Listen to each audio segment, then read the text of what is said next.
All right, welcome everybody to another Evolve Lab live stream. Today we have a very handsome crew and beautiful crew. We got Daniel Kay, one of our licensed registered architects, Holly Engel, another licensed architect, and Paul on our team, who is one of our senior construction technologists. How you guys doing?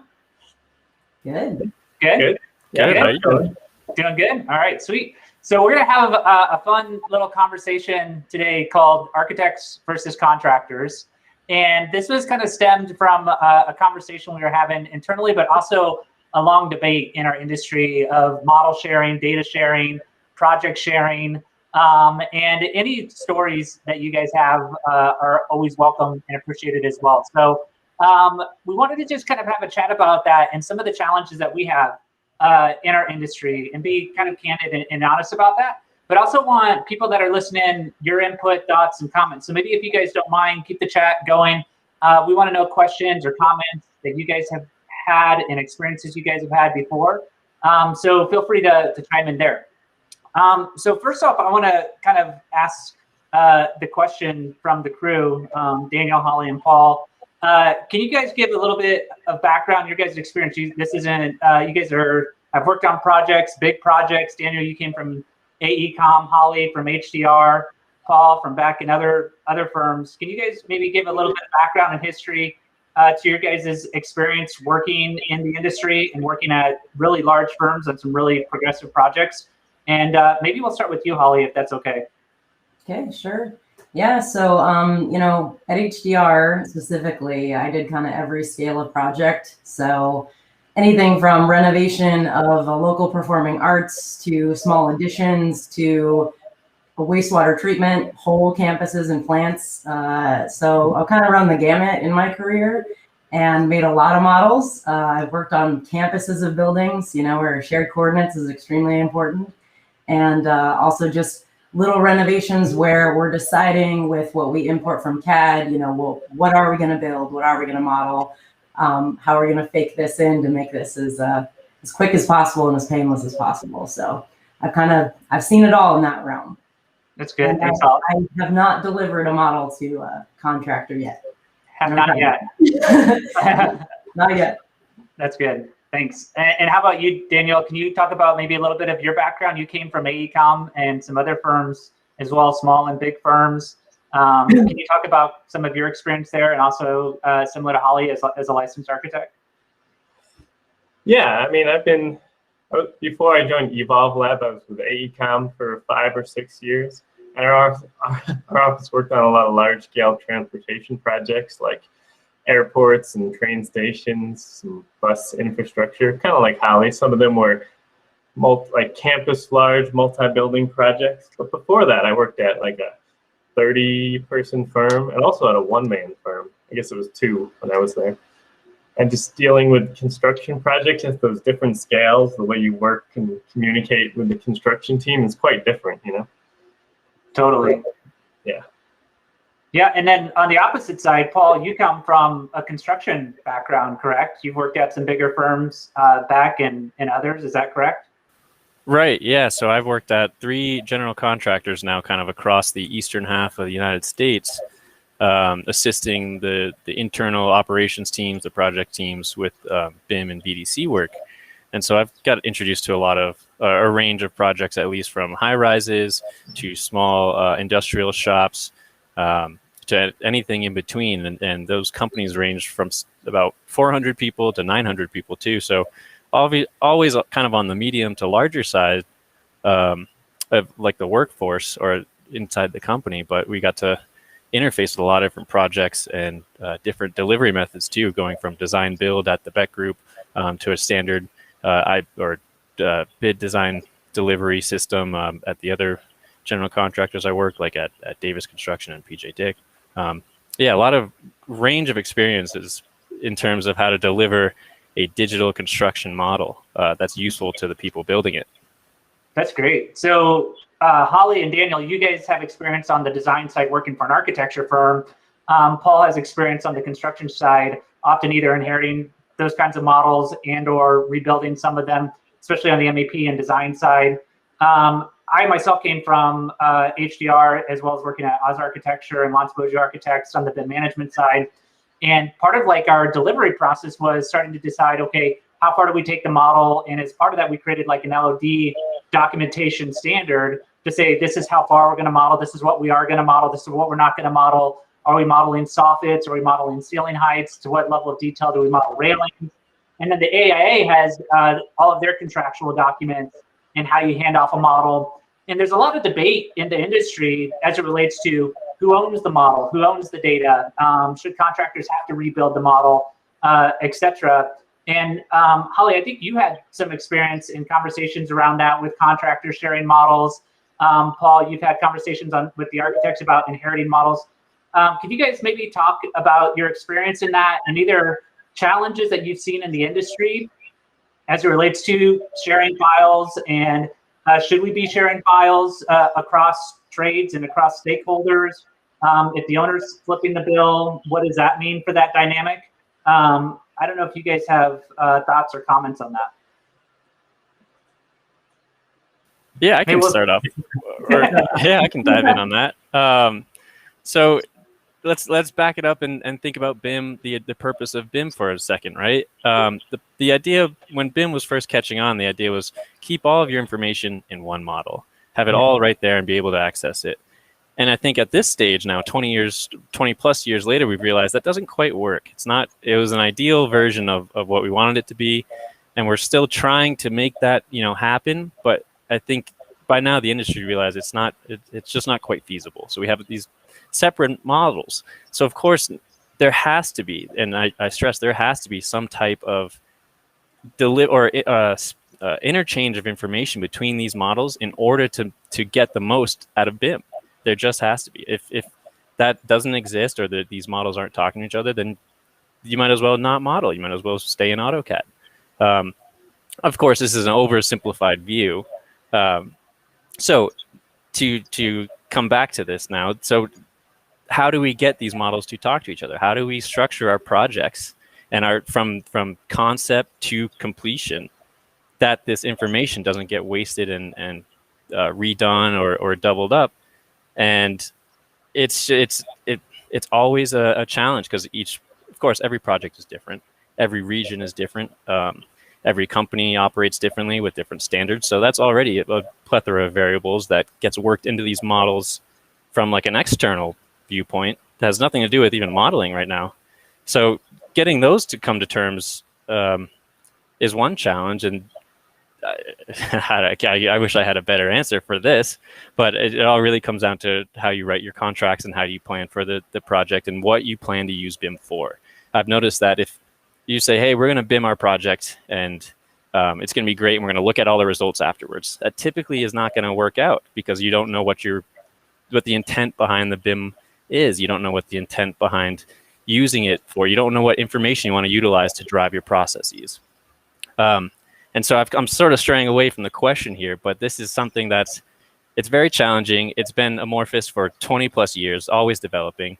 And how we go about it is changing every single year. So yeah, there's no right answer. I guess we can land on that. There's no right answer. It's different every time, and it can work in these different modeling environments and communication information exchanges, but it will be different every time.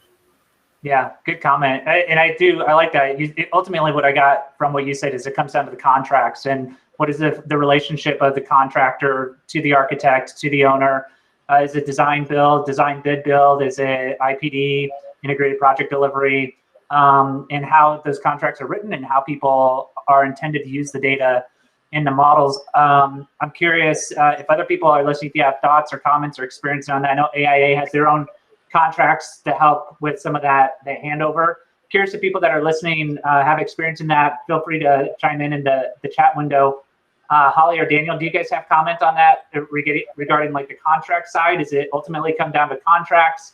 One comment or a quote that I heard from a colleague of mine when I worked in the industry was contracts are for people that don't trust each other, which I think is probably not true. I think contracts have their place, and I do think it sets up kind of the relationship of the parties and who's responsible for what.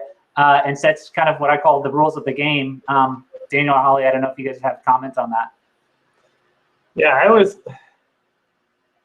I struggle with this issue a lot because I agree with Paul. A lot of it does come down to the contracts and sort of the legal responsibilities. We're making these BIM models and putting lots of information in them from like a engineering architecture side. We kind of, I don't know, the models are made for different purposes than the contractor needs them sometimes. So we make the models essentially to make a 2D documentation set, which is usually part of the contract, the binding like PDFs. But oftentimes when I'm working with contractors or our firms were working with contractors that we trusted and worked with before, the contract was kind of a formality. We'd hand them the drawing set, but some contractors would also want the model kind of on the side, and there's a disclaimer that says, you know, if like there's errors in the model that don't match the drawings are, you know, what you should be going off of. But for certain construction companies, just having access to that BIM data would speed up their work so much if they could do some of their estimating or et cetera off of it. And we also work with some contractors who just go and build their own BIM model from scratch, and I guess everywhere in between. But the contracts kind of, I guess, limit you to have that legal, like, oh, if there's a leak, we got to go back to the drawing and see whose fault it was. Get hard to just hand off the model, you know? Yeah. So fun. Yeah. You have a comment on that, Holly?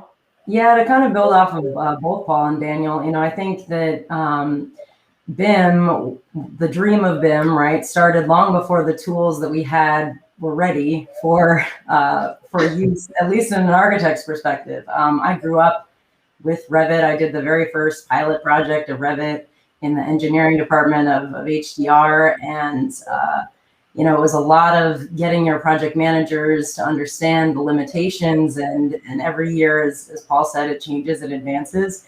And I think we're getting closer and closer to it being useful. But historically, architecture has been a spec book and construction documents, you know, and ultimately what we deliver is two-dimensional. And so building all of that into the model can be limiting in terms of, has been limiting and historically in terms of the capabilities of the software.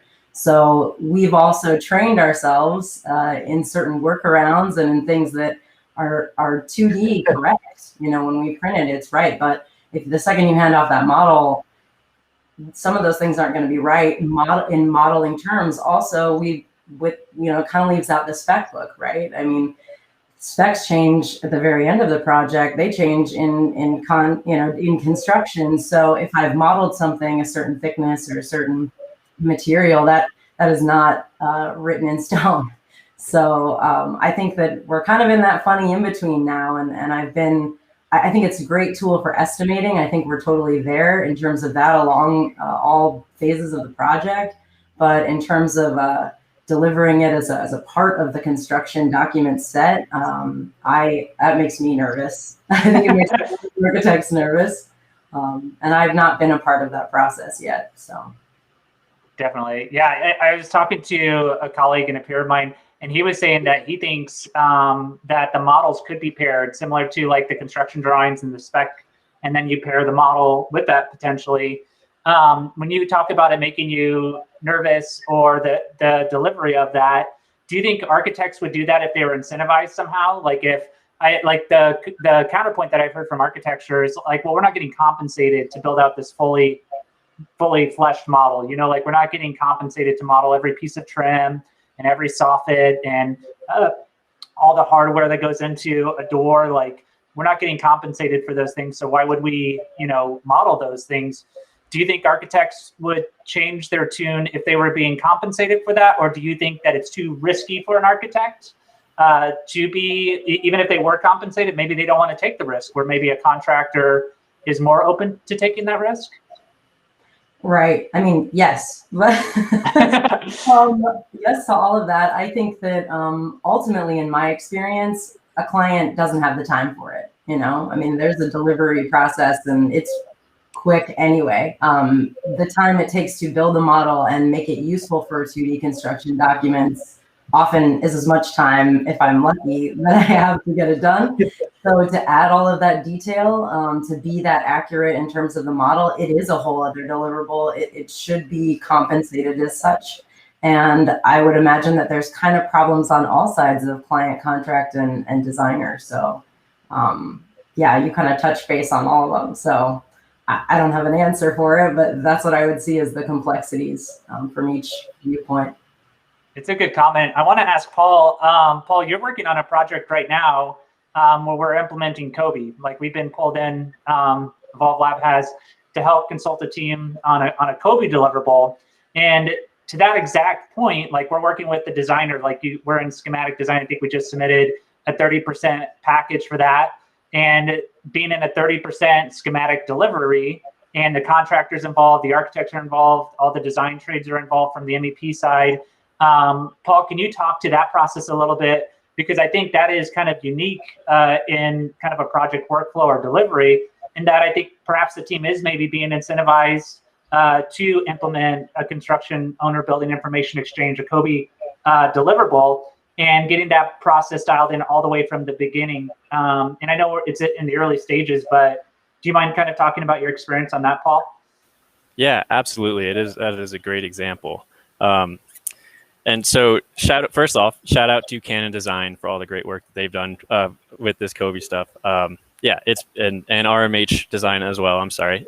Anyway, so with this Kobe deliverable that we're asked to hand over, like you said, we're way out ahead of it in the sense that, well, and let me back up too. This is a design build project, so the schedule is accelerated, but we are still kind of getting out ahead of it by getting the whole team, the MEP design team, the architectural design team, and the builder, the Centera Construction, all in the same room at the same time every week if needed to check in on the Kobe process. And this is really helpful because this is a total team effort. It is involving every BIM that the design team is producing to extract information and deliver it into one single model at the end of the day, which we can hand off to the client with all that data-rich information in there. So this is a case study in BIM, right? Kobe is always a case study in BIM. And one challenge, or first, let me say all the things that have gone so well. This project is great because everyone expects the deliverable. Everyone is expecting to input this information. They're expecting to have to spend the time up front to your point, Holly, make that model a 3D deliverable.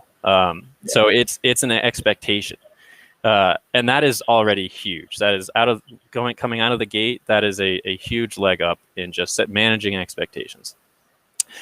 But we still have to deliver the information, and so now we get into the nitty gritty. And one challenge that we see coming down the road, months and months ahead of time, because we're having these integrated meetings, is that eventually we're going to reach a point where subcontractors are not in a BIM model, or not in Revit essentially. And for this Kobe process, we lean a lot on Autodesk's BIM interoperability tools, the plugin that they produce to facilitate Kobe, the Kobe information exchange, well, that's redundant anyway. So we are seeing this problem coalesce here in the sense that eventually these subcontractors are going to be in AutoCAD. They won't be in Revit. So we're not going to have access to that information anymore. And that's just it becomes a means and methods challenge now on the contractor side of things, because that's who the contracts are held with the subcontractors through the contractor, obviously. So this just becomes, it's no longer a surprise. It's still a challenge to extract this information, but there's no longer this risk element in play. Like we're not, to Holly's point, it's no longer a conversation of, well, we're kind of nervous about handing over the information in our model because we're not sure if it's going to jive with our 2D sheets. It's just that whole conversation has just been removed from the picture, and it provides a more frictionless, seamless experience because the contract was set up in such a way that this information is going to be delivered throughout the life cycle, even if we're not in a BIM environment the whole way. That is a challenge. Like I said, a means and methods thing that we still have to figure out. The data will still be in an AutoCAD environment, but the opportunities have been open. The doors have been open for the paths to success on this because of the way that contracts have been written, and the whole risk litigation mentality has kind of been, removed, or if not removed, but at least, taken a back seat. Like the focus is on the project and not about whose responsibility is to do what. Obviously, that's still a focus, but it's just it is a lot nicer feeling, especially in a litigious society such as our United States. I'd be very curious to see, for example, compare a Kobe implementation in, say, Europe, where maybe that litigation aspect isn't quite there as much as it is here. Anyway, I think I'm straying from the question. So if you wanted to ask another one or piggyback off of that about the Kobe stuff, but we couldn't do it without BIM and without a good contract. That's good. Yeah, I think the takeaway I had on that, Paul, is that it comes down to expectation. Like on that project, the architect, the designers, the MEP engineers, there's an expectation that they're contributing to that delivery. And so everybody's on the same page versus like if you have a traditional contract, how do you go through and deliver that?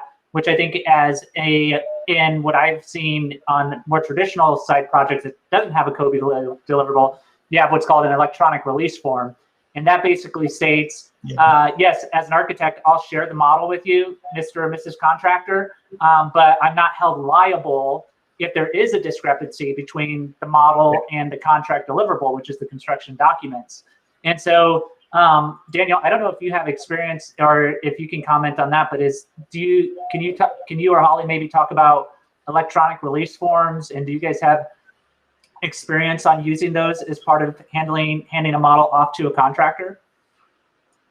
I don't have personal experience with the actual creation of the forms or the legal documents. I'll say we use similar things on a lot of projects, like I mentioned before, where we would hand off the model to help the contractors if they wanted. That, it's not perfect. I mean, the drawings aren't perfect either, but those are the legally binding documents. Yeah, I would imagine that that's pretty standard in general. I know I've in the contracts that I've heard of us doing that or considering it, that's always there's always a release that's CYA for us. So that's right. Yeah. It's essentially what the electronic release form comes down to. Yeah, did you have a comment on that, Paul? Well, no, I was going to echo exactly that. I mean, so much of it comes down to CYA. It's like, how do you solve that problem? How do you solve the human element of wanting to feel at ease or protect your tribe or whatever, whatever is driving that? It's how do you begin to solve that? And it all comes down to facilitating trust. It's like a very common theme across many industries. How do you begin to trust something to the point that you feel like you don't need to do that anymore. You don't need to push risk to the next guy or girl or whatever. It's a very interesting challenge that I feel like we're not quite there yet, at least on the construction side of things. It's being considered, but there's so many other challenges to tackle, like operations, like getting the materials that you need on time to the place that you need to build them. Like the hierarchy is tough to sort through. Yeah, good comment. Ted Mahanaba had a comment or question on ontological modeling, if it's widely used in the field. And I found this article. I can share my screen so you guys can see here. And it basically has to do with different staging of your model and who's responsible for said model. And Paul, I don't know if you have experience on this side. It has different attributes, and if it's the first time I'm kind of seeing this kind of format. I'm more used to kind of like a Kobe kind of deliverable, and I think maybe it's a philosophical versus a technical conversation. But can you maybe talk to the stages, Paul, and/or when data gets handed off from a model and the lens or the fields as it relates to ontological modeling? Yeah, I can take a stab at this. So this is the first time I'm seeing something like this as well, and this is really interesting because it's breaking apart the information in an atypical way, or a way that I haven't seen before. Usually you'd see it by like architecture, contractor, engineer, and not necessarily this different type of information fields. So this is really interesting. I have to read it into this a little bit after this. But anyway, so the information exchange, the information flow, this is what BIM is supposed to be about, right? But it falls short, and here's why. The BIM is used for different things at different stages of the project. So during the design stage, the architects and the MEP designers and fire protection designers, they need to design the systems to, mathematically to fit to the flow or whatever terminal devices, whatever they need to perform at, the rating, all of this, that's what they're focused on. They're not focused on where it's necessarily running in space, at least especially at the concept design phase. Who's going to install it, like how it's going to be installed, like all these things would be kicked off to means and methods to the contractor, which makes sense because you want the person who knows how to build to be the one building it. You don't want the non-builders to make building decisions. So that's excellent. It's a good division of labor. The problem becomes is then some of that information that in this example that the builder would need to build, that information is not going to exist in the BIM because the only information that exists there in this information flow at this stage of the project is all the design information that's needed. So it's an iterative process to add information as the process goes on, especially when the model and information is transferred from design teams to contractor teams. That's the biggest data drop in the whole process. And the things that then you would start to add in during that data drop phase would be 3D information. That's when you take your LOD from 200 to 300 to 400, and eventually, if those models, if the BIM is being used for fabrication, that ends up 350 or above inside of some type of fabrication software. So it's this constant adding as the life cycle goes on, which with every single submission basically is where you see an influx of data submission to like a municipality.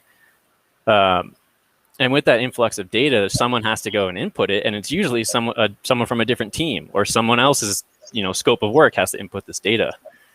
And I wish I could speak a little more intelligently to the diagram because this looks very interesting. But yes, okay. So I'm trying to marry up the two here now, and the stages of BIM. That's where you have these discrete stages, and it should be this fluid modeling object. But due to so many the things we've talked about so far, CYA contracts, they prevent these information inflows into these different BIM stages or stages of the BIM. And not only that, but you start to run into technical difficulty type errors, like who has the software that you're working with. Software interoperability, that's the correct term. Sometimes data just flat out doesn't talk to each other, so it becomes this challenge of not only how to get the data in there. Now I'm looking at the ontology section here, but how do you organize the data in a way that's commonly consumable? For example, if one firm models floors or site work, say flat work, as floor objects, and a different firm models site work as ceiling or roof objects inside Revit, well, those are going to yield different results in a Navisworks model. If you have, say, a search set up to find all your floors, you're going to miss the roofs. That's just a very simplified example. But so how you're classifying the data that's being used too becomes incredibly important. And how do you standardize that? Like that's quite the challenge until we arrive at like an industry standard for how we classify AEC data. This building blocks of BIM data is going to keep happening, and it's going to be disparate at each stage of the process. Really good comment, Paul. Can you guys talk a little bit maybe about how BIM execution plans help facilitate that at all? Like, does that help get everybody on the same page for how they're going to model site work? To Holly's point, how shared coordinates are set up, how we're going to be sharing the files, the format in which we're sharing the files, how often we're sharing the files, the format of all these geometries, the framework of that. do BIM execution plans help at all with that process, or is that also kind of like a pipe dream for some people? Sort of. Sorry. Good, Daniel. Do you have a comment on it? Yeah, at AECOM, had to help out with a lot of BIM execution plans. Some of them got into a lot of detail and some didn't. And it's very handy to have it all written down somewhere, like how you're going to approach the project. But some of our projects, we ran into some issues when you just sort of use the BIM execution plan to check a box, say, oh, we did it. Okay, we filled it out. Now let's go on with the project. You kind of have to keep it as a living document because I don't know, every project is different. They evolve as they go on, but not just, what was I going to say? Yeah, not just the document, but having good BIM management of the entire project, not just the architecture, the engineering model, but all through construction, constantly making sure people are following along with whatever you stated in the BIM execution plan and that it's still working. Just some projects where people are like, here's the BIM execution plan. Okay, done with that. Now we're just going to do the project. And you run into all these errors. You can't, doesn't seem to work that way. It's just a perpetual maintenance thing. Yeah. That's my opinion. Yeah. And I was going to say with that, Daniel, I've been the project architect on projects where I am the BIM manager. So you can imagine how much attention the team gets in terms of doing, sticking to the BIM execution plan. And yeah, I think you get people, the bigger the team, the more people that have come from different career paths, different ways of doing things. I mean, Revit has 1,000 ways to skin a cat, I mean, and sometimes we make, dummy tags or dummy things to assist us in what we need to show. And again, that's where I find really the disconnect of the 2D and the modeling, where we have to do things. I mean, just like Paul said, some people are modeling site with floors or with roofs, and when you're just doing takeoffs and searching for materials, it's going to come up wrong. And even even an Evolve Lab in our doors, we've had to do workarounds with using different categories of modeling elements to make them function how we want them to. So it's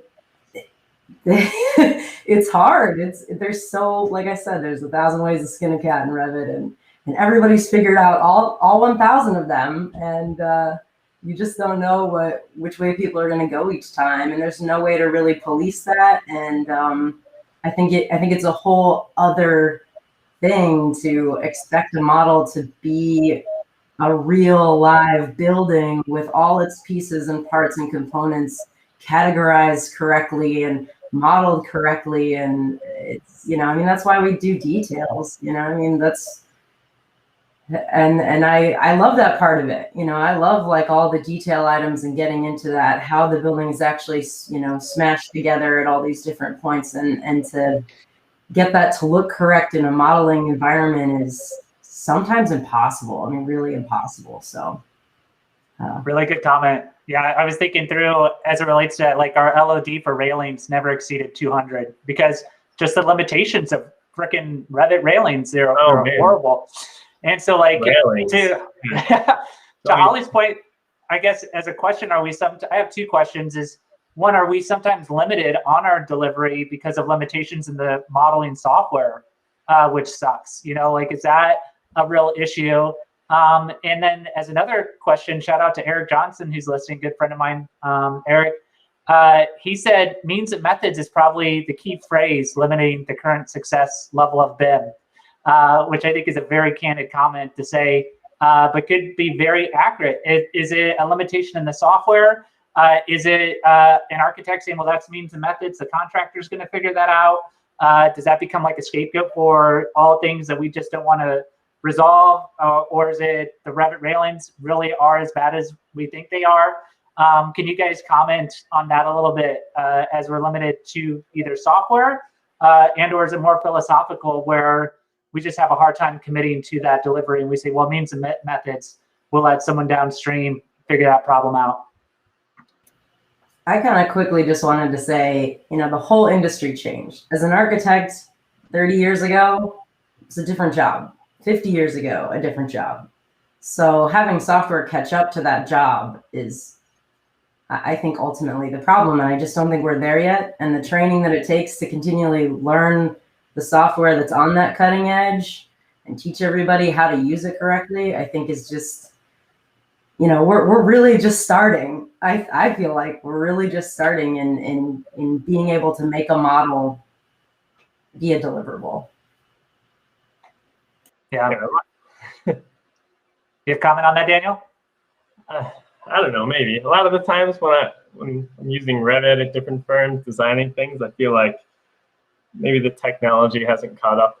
I often use the term fighting Revit instead of using Revit. Yeah, it's hard to... Revit offers so many tools, but also all the tools are very specific. So in a way, each tool it adds just kind of like limits you more. You have to work within its boxes.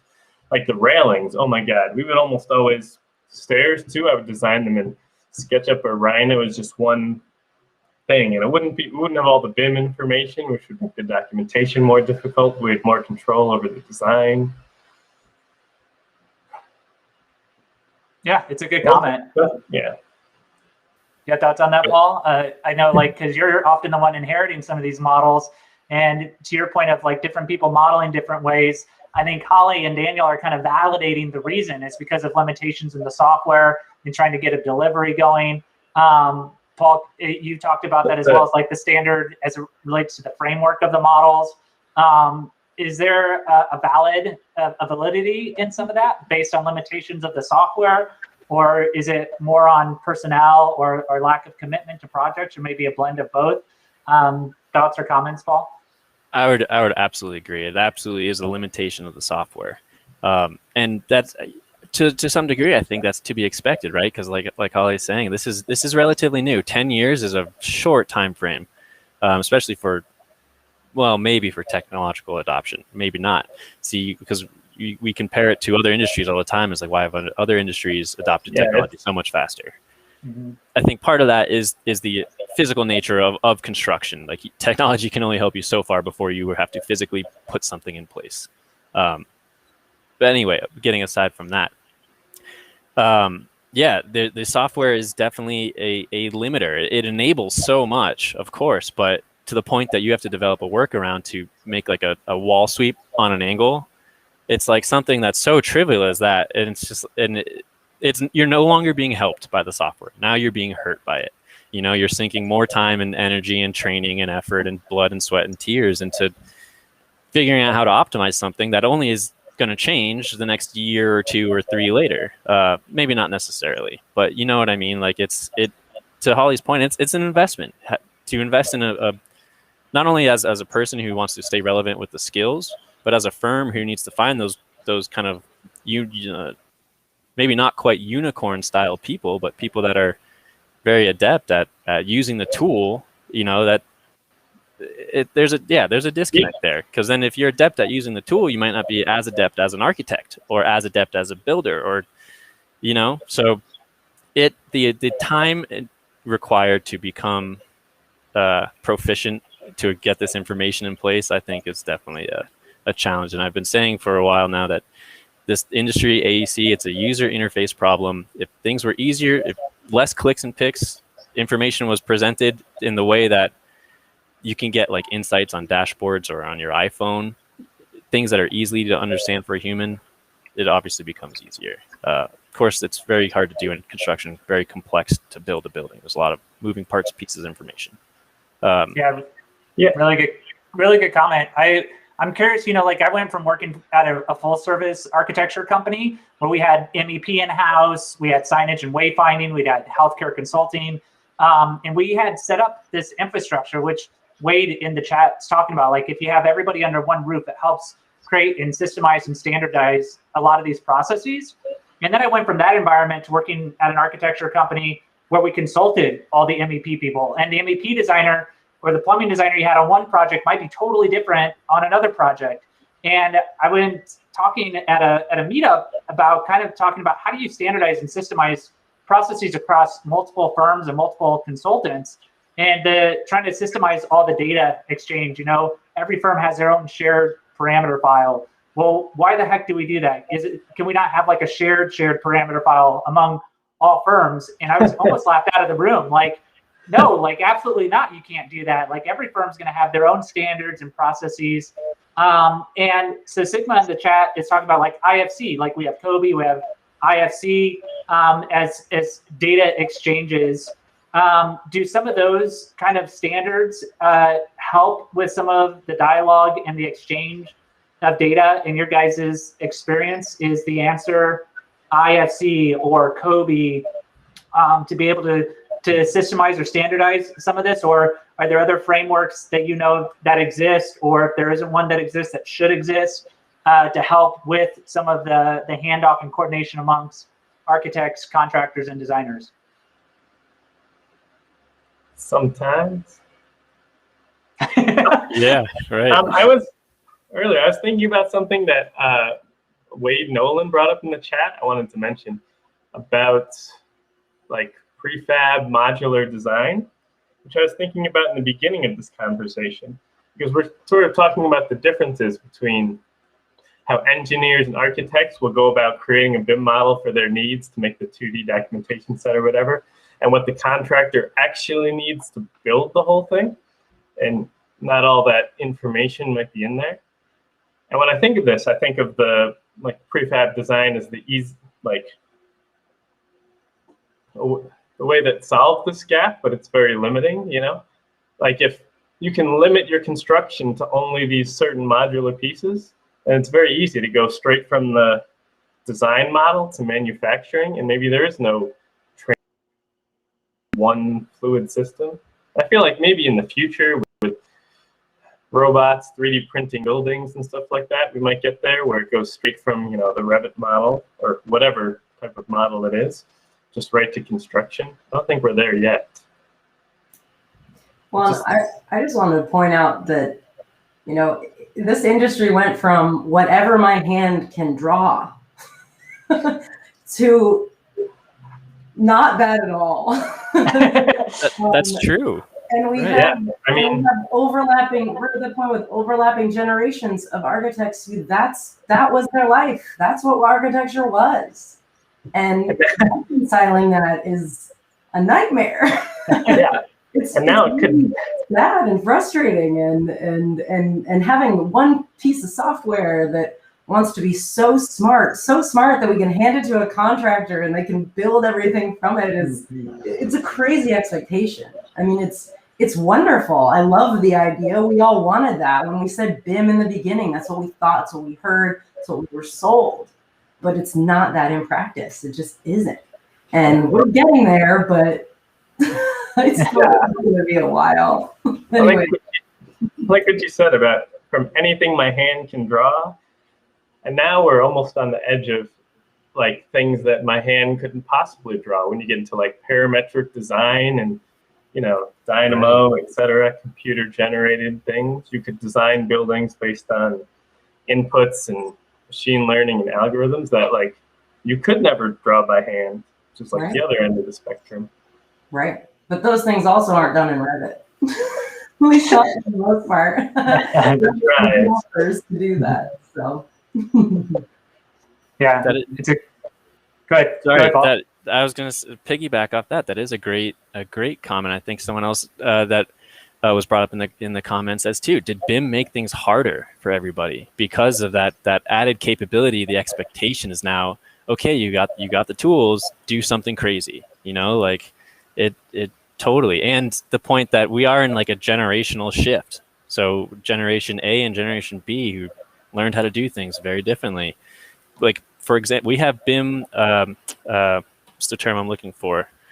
Curriculums now in colleges, BIM and VDC curriculums. That wasn't a thing 10 years ago, 8 years ago, So yeah, we're in this transitionary period that, Holly, I couldn't have said it any better. That was brilliant. Yeah. Thank you.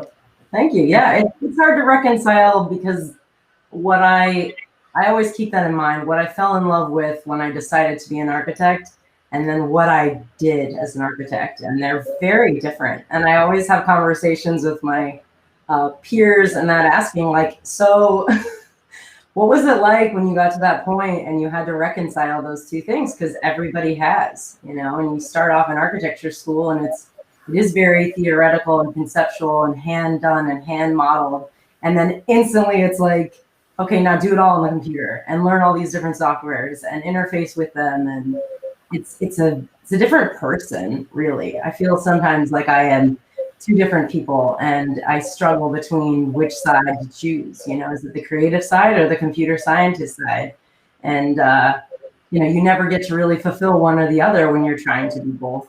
So it's tough. Good comment.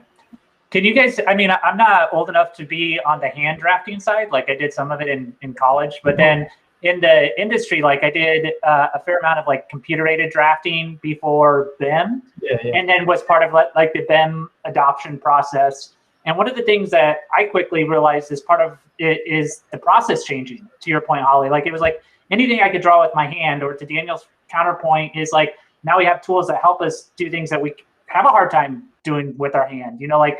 And the point that I'm trying to make is that it was, okay, we're still using Revit like it's a drafting tool, and it became a glorified drafting tool.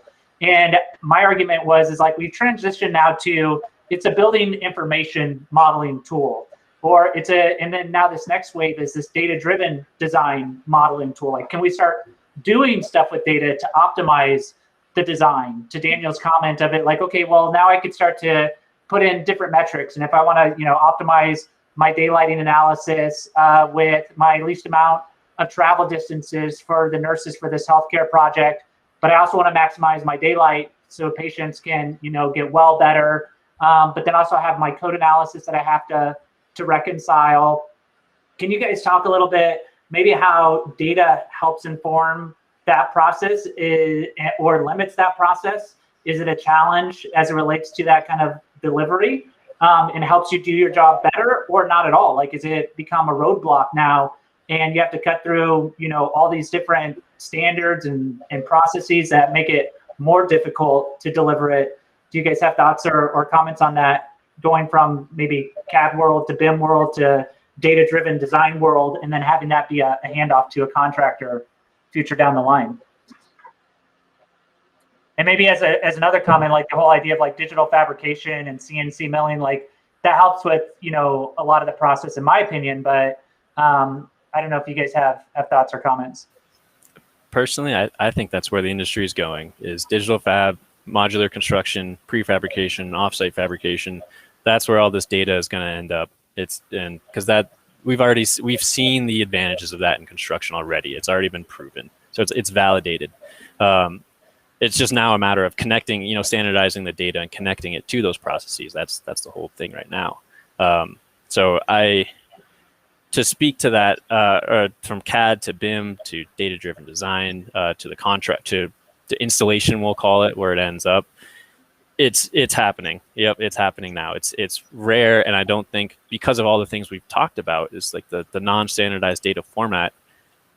It's just too much it's such an effort to get off the ground that it's not widely adopted. But once you have someone who figures it out, every time they become, I guess, the promoter for that process. There's no going back. Once you see it done the way that it's supposed to be done, it's hard to go back. I don't know if that answers your question, but that's what I see from where the data is going, where all this data is going to end up.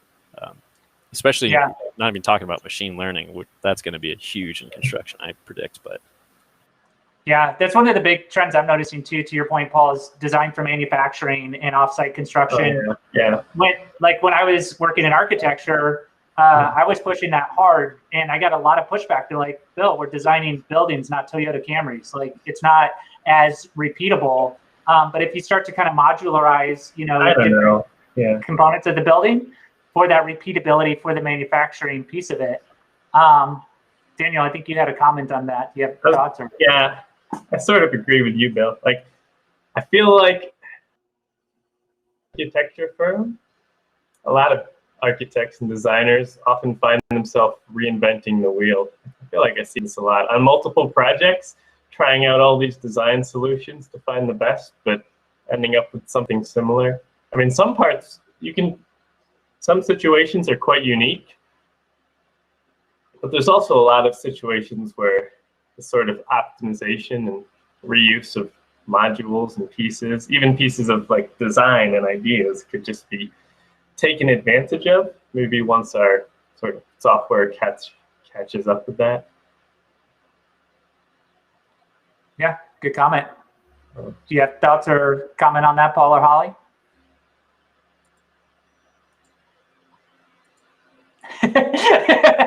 No? Are we the same way on all the... I don't think so. I think there are different ways, but it's all good. It's interesting. I mean, I think it's a trend that's coming, and how we do the model handoff.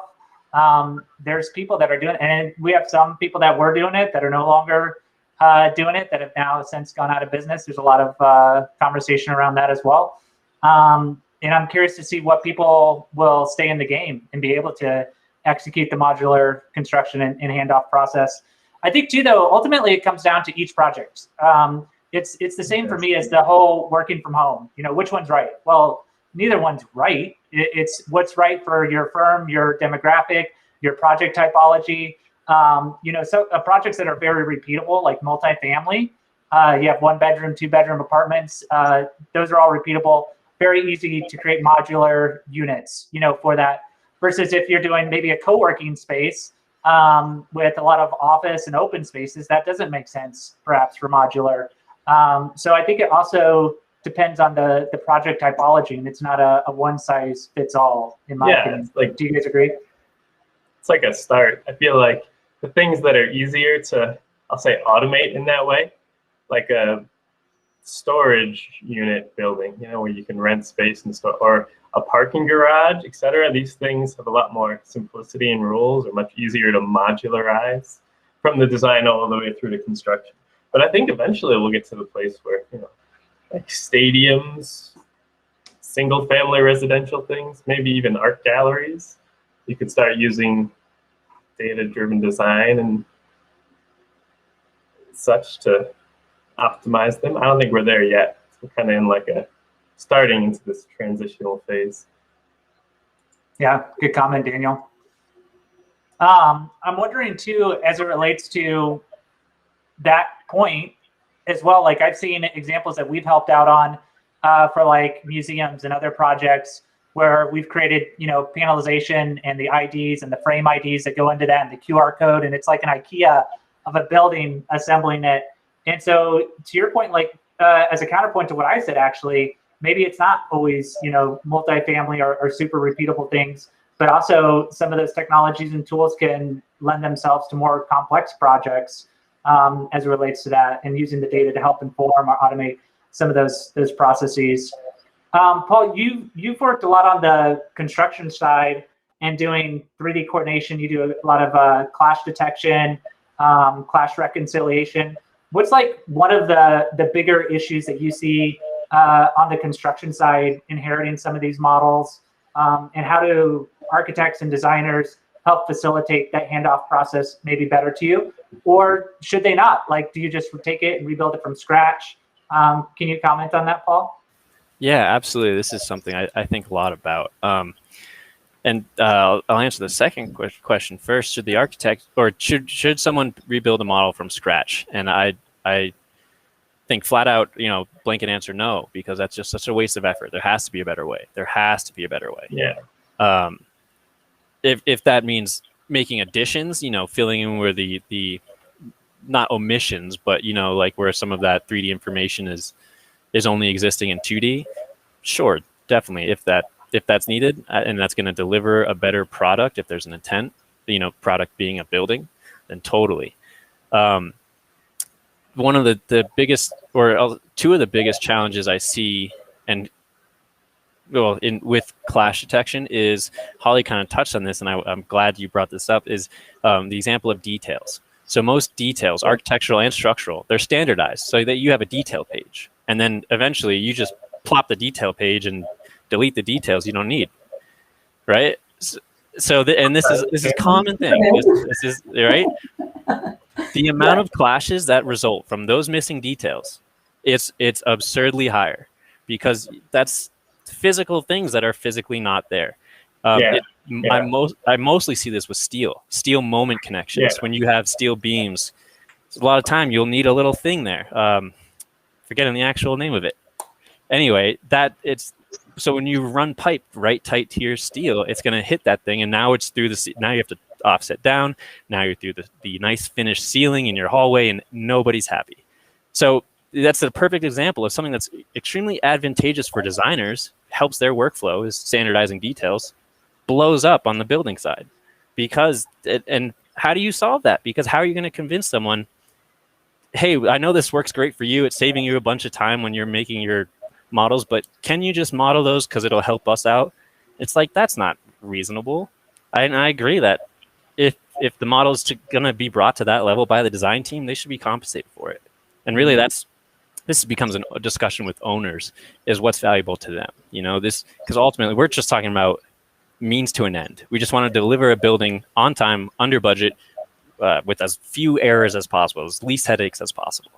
So they don't really care how that happens. It's all, like someone said, it's all means and methods. Kick the can down to whoever it lands on. And that's such a human emotion, is just to, I'm going to worry about what I'm going to worry about, and whatever happens, happens. Like, we've got to start designing our processes to cater to these kind of human fallacies or shortcomings, I guess, that you can't really get around otherwise. Good comment. I remember when I was working at an architecture firm, I won't mention which one, but we had an architect, and they were linking in the structural model, and they had tube steel that was, around these elevator shafts, and the tube steel was in the wrong location. And so what they did is they ended up hiding the tube steel, like right click, hide in view, and then they drop in their own detail component, dimension to it, and move on. Yeah. And I was like, well, what are you doing? They're like, well, it's in the wrong place. Like, I need my detail to look right. To your point, Paul, like, just my job.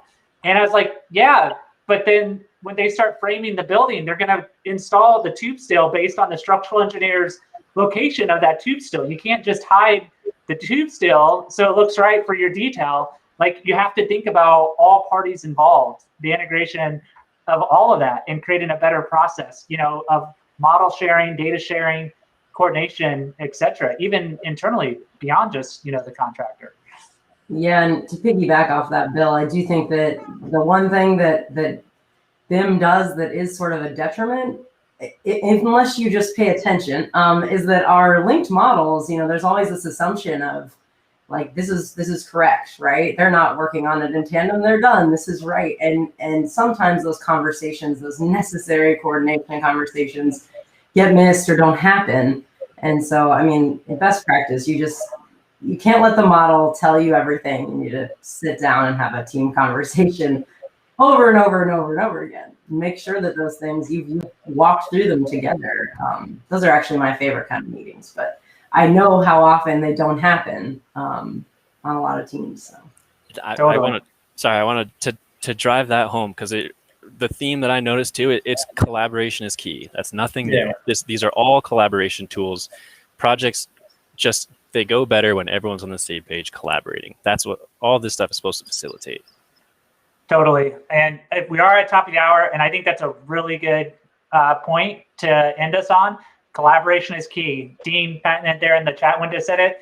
Collaboration is key to the projects, regardless of what kind of project it is. If it's design build, IPD, are they doing 3D coordination in the construction side, model handoffs, electronic release forms? Regardless, collaboration is key. Communication is key.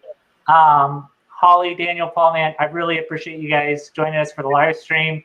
Thanks for offering all your insight. If you guys have any projects or want to chat with us, feel free to reach out at evolvelab.io. This is the team that's here, and absolutely amazing individuals, way smart, working on some really progressive, fun projects. Thank you so much, you guys, for joining the live stream. Really appreciate it. Thank you for having me. All right, cool. See you guys later. All right, take care, guys.